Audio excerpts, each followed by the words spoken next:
Inside your H3-3D box is the gimbal, an anti-interference board, damping unit, and accessories. This is the video output board. Here is the connection cable for the H3-3D. Remember, tear off the tape gently to avoid breaking the cable.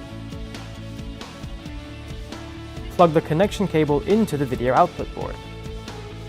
Make sure the cable is in firmly and the right way. Attach the camera and install the mounting bracket.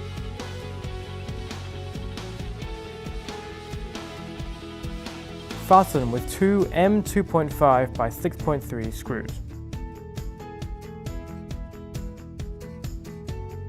Connect the other end of the connection cable to the camera's micro USB port.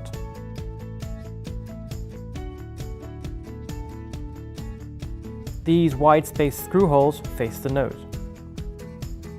Insert the securing pins diagonally. Mounting the damping unit on the Phantom 2. Ensure the securing pins are in M1 and M3 positions. Fasten with four M2.5 by 5 screws. Mount the gimbal on the damping unit. Attach rubber dampers to the lower bracket.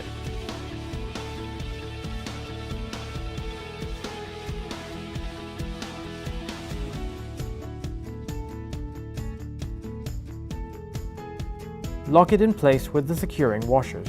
Only lock the securing washers at the first notch.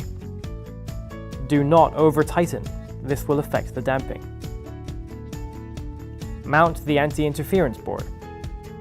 This can be attached underneath or inside the Phantom 2.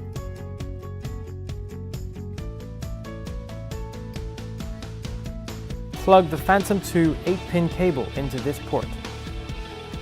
Connect the gimbal 8-pin port to the remaining 8-pin port.